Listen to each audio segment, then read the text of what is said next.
السلام علیکم ورحمۃ اللہ وبرکاتہ۔ محترم ناظرین اکرام، امید ہے بخیر ہوں گے، اللہ آپ کو خیر و عافیت سے رکھے۔ ناظرین، آج ہم بات کریں گے نظر اتارنے کا نبوی نسخہ۔ نظر اتارنے کا طریقہ کیا ہے؟ نظر بد سے کس طرح بچا جائے؟ اگر نظر بد ہو جائے تو کس طرح ہم اس بابرکت دعا کے ذریعے سے اپنے نظر کو ختم کر سکتے ہیں۔ ہم اپنے اوپر نظر ہو جائے تو خود بھی پڑھ کر ہم دم کریں، بچوں پر ہم پڑھ کر دم کریں، اور خود ہی اپنے گھر پر ہم اس کا علاج کریں۔ اور اگر پانی پر دم کر کے خود پیے اور اپنے گھر والوں کو، بچوں کو پلائے تو اور زیادہ بہتر ہے۔ اس لیے اس دعا کا ہم اہتمام کریں نظر بد کو ختم کرنے کے لیے۔ حضرت عائشہ رضی اللہ عنہ فرماتی ہے، اللہ کے رسول صلی اللہ علیہ وسلم یہ کلمات پڑھ کر دم کیا کرتے تھے۔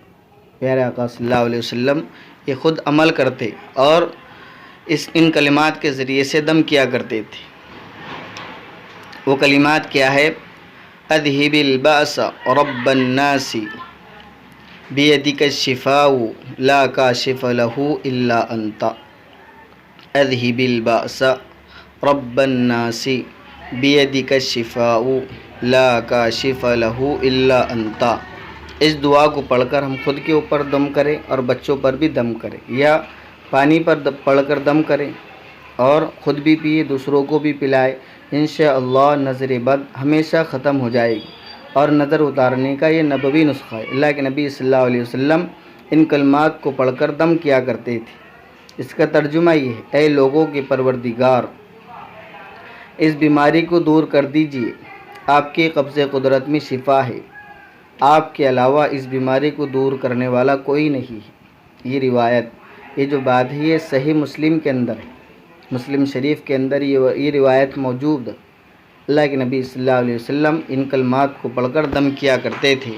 تو ہم بھی انشاءاللہ اپنی نظر کا خود علاج کریں، اپنے بچوں کا اور گھر والوں کا خود علاج کریں، تو انشاءاللہ اللہ کے ذات سے امید ہے کہ اس دعا کی پڑھنے سے ہماری نظر ختم ہو جائے گی، نظر بد سے ہماری ہمیشہ حفاظت رہیں گی۔ تو ناظرین، آپ کو اگر ہماری یہ ویڈیو پسند آئی تو آپ سبسکرائب کریں اور کمنٹ اور لائک بھی ضرور کریں۔ والسلام علیکم ورحمۃ اللہ وبرکاتہ۔